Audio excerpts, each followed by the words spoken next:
The Bible, a book of stories, stories of hope, stories of despair, but perhaps no story is as intriguing as the fall of Lucifer. From the heavens above to the depths below, Lucifer's journey is one of power, pride, and ultimately damnation. Once he was the brightest angel, favored by God himself. How did this magnificent being fall from grace? What led him to challenge the Almighty?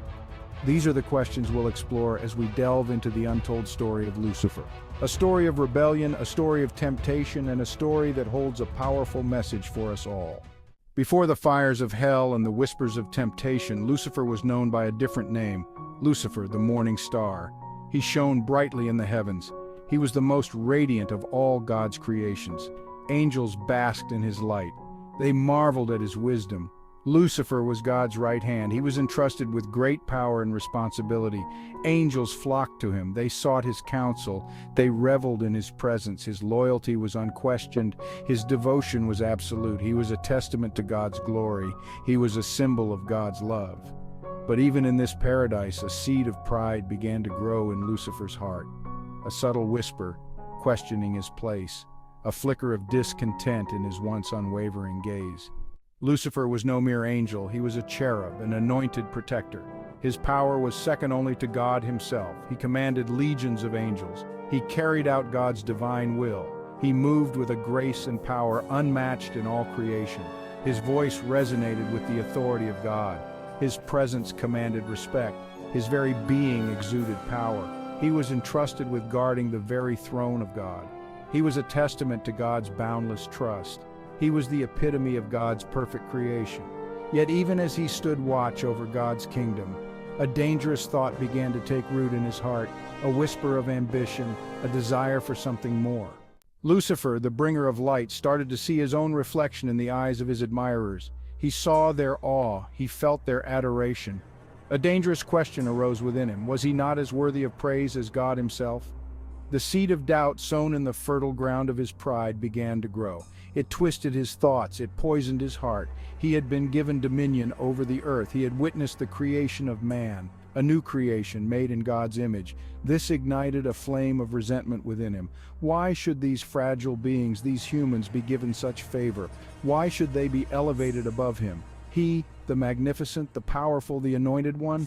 The whispers of doubt grew louder, fueled by his growing pride and ambition. A storm was brewing in the heart of the once faithful angel, a storm that threatened to shatter the very foundations of heaven. As Lucifer wrestled with his growing discontent, a new voice whispered to him. A voice slithered through the celestial gardens, its tone honeyed with deceit. It was the serpent, a creature of cunning and guile. The serpent fed Lucifer's doubts. It fanned the flames of his pride. It whispered of a world where Lucifer could rule supreme. "Why serve," the serpent hissed, "when you can reign? Look at the power you possess, the adoration you inspire. You are worthy of more, Lucifer, far more." Lucifer, blinded by pride and ambition, allowed the serpent's words to take root in his heart. The once unthinkable began to seem not only possible, but his by right. He, Lucifer, would challenge the very order of heaven. He would seize the power he deserved. He would no longer be subservient. The serpent's poison spread through Lucifer's being, twisting his thoughts and desires. He began to sow seeds of discord among his fellow angels. He questioned God's wisdom. He hinted at his own grand designs. He promised power and freedom from the supposed shackles of God's rule. Some angels, drawn to his charisma and promises, began to listen. They too felt the sting of envy and the allure of power. Lucifer's rebellion was brewing, a storm gathering strength in the heart of heaven. His fall from grace was no longer a possibility, but a terrifying certainty. And as Lucifer rallied his followers, a war was set in motion. A war that would have consequences reaching far beyond the celestial realm. Lucifer, now consumed by pride and ambition, made his move. He rallied his legions, angels who had fallen under his sway. He challenged God's authority. The heavens trembled, the very foundations of creation shook. But God, in his infinite power and wisdom, would not be usurped. Lucifer and his followers fought with the fury of the damned. But their rebellion was in vain. God's might was absolute. Cast down from the heavens, Lucifer and his legions were banished to the darkness. Their rebellion had failed, their punishment eternal damnation. Lucifer, the once brightest angel, had fallen. He was no longer Lucifer, the bringer of light. He was now Satan, the adversary. The heavens rejoiced. The rebellion had been crushed. The traitorous angels led by the fallen Lucifer were gone. Peace returned to the celestial city, but the victory came at a cost. God, his heart heavy with sorrow, looked upon the emptiness left by Lucifer's fall. His most trusted angel, his creation, had chosen the path of darkness. The betrayal cut deep. God, in his infinite love, had created Lucifer with free will, but that free will had been twisted, corrupted by pride. And so, Lucifer, the morning star, was banished. Cast out of heaven, his light extinguished, he fell into the abyss. The fall was long, an eternity of torment. Lucifer, stripped of his former glory, was consumed by rage and despair. But from the ashes of his defeat, a new purpose arose. He would build his own kingdom, a kingdom of shadows where he would reign supreme, where he would not be subservient. He rallied his fallen brethren, their angelic beauty twisted into grotesque mockeries of their former selves. They too craved power. He promised them dominion over the hearts of men. He promised them vengeance against God. He promised them a world without end. And so hell was born, a place of eternal torment fueled by the fires of hatred and despair, a place where Lucifer, now known as Satan, ruled with an iron fist. Stripped of his angelic name, Lucifer became Satan, the adversary, the enemy of God, the tempter of mankind. He would never again know the light of heaven. His fate was sealed, but he could still wage war. He could still spread his poison. He would turn God's creations against him. He would whisper doubts into the hearts of men. He would tempt them with promises of power. He would use their own desires against them. He would exploit their weaknesses. He would lead them astray from the path of righteousness. He would make them forget the love of God. He would make them doubt their own salvation. He would make them his own. For Satan knew that even in defeat, he could still claim victory over individual souls. He would become the master of temptation, the bringer of doubt, the lord of lies. Cast out from the light of heaven, Satan embraced the darkness.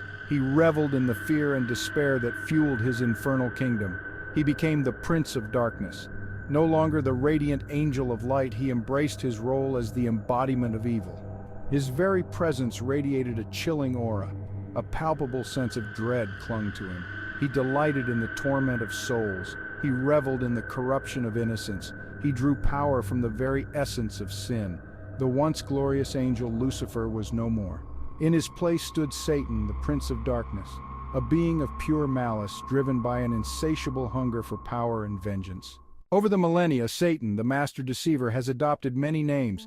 Each one reflects an aspect of his nature, a facet of his evil. He is Beelzebub, the lord of the flies, drawn to decay and corruption. He is Leviathan, the serpent of the sea, representing chaos and destruction. He is the father of lies, whispering half-truths and temptations, leading souls astray from the path of righteousness. He is the accuser, preying on the guilt and insecurities of mankind. He is the great deceiver, masking his true nature behind a veil of beauty and promises of power, only to reveal his true, monstrous form once his victims are ensnared. Each name a testament to his enduring evil, a reminder of his many forms and his insidious influence on the hearts of man. Though cast out of heaven, stripped of his angelic glory, Satan still wields considerable power. But his power is not absolute. It is the power of deception, of temptation, of manipulation. He cannot force humans to do his bidding, but he can influence their desires. He can exploit their weaknesses. He can make sin appear appealing, even irresistible. He offers wealth, fame, and power, but his gifts always come with a price. A heavy price paid in the currency of their souls. He thrives on their doubt, their fear, their anger. These emotions give him a foothold, a way to poison their hearts and turn them away from God. But his power is an illusion, a house of cards built on lies and deceit. For in the end, he is a defeated foe. His fate is sealed. The world in all its beauty and complexity has become Satan's playground. He roams freely, seeking whom he may devour. He whispers temptations. He plants seeds of doubt. He thrives in the shadows, preying on the vulnerable, the lost, the searching. He offers them false promises, empty solutions, leading them further into darkness. He knows our desires, our fears, our weaknesses. He exploits them with cunning precision, leading us astray with the subtlest of touches. He tempts us with things we crave, things that glitter and promise satisfaction. But his gifts are always poison, designed to ensnare and ultimately destroy. Music, a powerful force that stirs the soul, has become a favored tool of the deceiver. He weaves his poison into the rhythms, the lyrics, the very essence of the sound. He promotes music that glorifies violence, that celebrates hedonism, that encourages rebellion against God. He uses it to drown out the whispers of conscience. He uses it to promote a culture of self-gratification, of instant gratification, of disregard for the sacred and the holy. He uses it to numb their spirits. He wants them to lose themselves in the rhythm and embrace thoughts of insecurity, fear, and sin, to embrace the darkness that he whispers through the music. He wants them to forget their true purpose. The silver screen, with its captivating stories and seductive imagery, offers a vast canvas for Satan's deceptions. He uses it to normalize sin, to glamorize evil, to make darkness appealing. He promotes movies that blur the lines between good and evil, that make heroes out of villains, that desensitize viewers to violence and depravity. He uses humor to make light of sin, to make it seem harmless, even cool.